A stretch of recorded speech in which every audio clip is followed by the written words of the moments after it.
మీ బంగారం తాకట్టులో ఉందా? విడిపించుకోలేక ఇబ్బందులు పడుతున్నారా? అయితే మీ బంగారాన్ని వెంటనే విడిపించి కొంటాం. గణేష్ గోల్డ్. మీరు సంప్రదించాల్సిన తెలంగాణలో ఇటీవల చోటు చేసుకున్న డ్రగ్స్ కేసులు రాష్ట్ర వ్యాప్తంగా ఉలిక్కిపాటుకు గురిచేశాయి. తనవారే దొంగలైతే తాళం వేసిన ఫలితం ఏమిటి అన్నట్లు పోలీస్ వ్యవస్థలోని అధికారుల కుమారులపై ఆరోపణలు రావటం మరో కీలక మలుపు తీసుకొచ్చింది.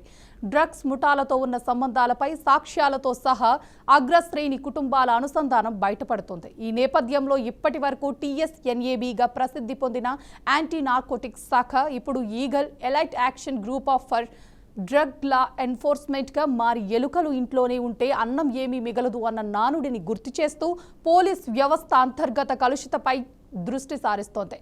దర్యాప్తులో సైతం వేగంగా ముందుకు సాగుతోంది.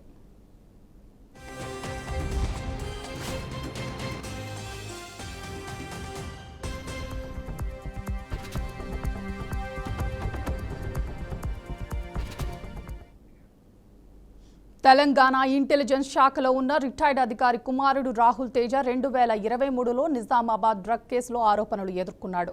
అతని ఇద్దరు సహచరులతో పాటు 12 గ్రాముల కొకైన్, 3 గ్రాముల MDMA గంజాయి స్వాధీనం చేయబడింది.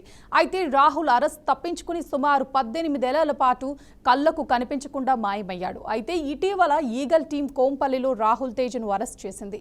డ్రగ్ రాకెట్ ప్రధానాలయంగా మారిన ఓ హోటల్ యజమానితో అతనికి సంబంధాలున్నాయని అనుమానిస్తున్నారు.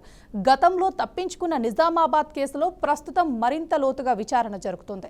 ఇక మరో కేసులో సైబరాబాద్ ARDCP సంజీవ్ కుమార్ కుమారుడు మోహన్ మల్నాడు డ్రగ్స్ కేసులో అరెస్ట్ అయ్యాడు. ఇది రాష్ట్రంలోని డ్రగ్ నెట్వర్క్లో ఉన్నత వర్గాల సంబంధాలను బహిర్గతం చేస్తూ భారీ దర్యాప్తుకు నాంది పలికింది.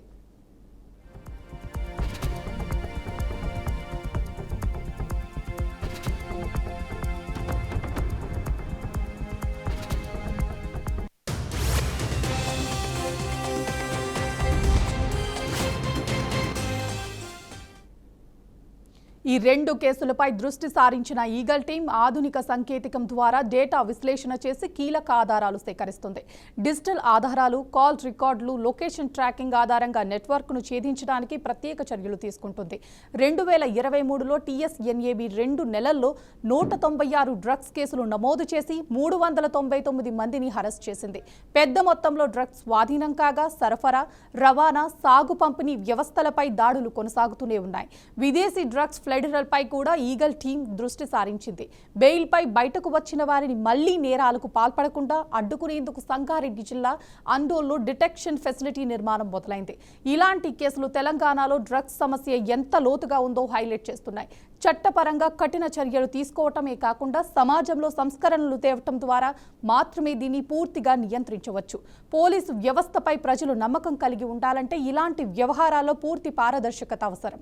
అయితే సీఎం రేవంత్ రెడ్డి ఆధ్వర్యంలో తెలంగాణ ప్రభుత్వం డ్రగ్స్ ను నిర్మూలించాలని ఓవైపు అపర్నిశలు పరిస్థిస్తుంటే పోలీస్ ఉన్నతాధికారులు కుమారులే ఈ విధమైన చర్యలకు పాల్పడటంపై సర్వత్రా విమర్శలు వ్యక్తమవుతున్నాయి.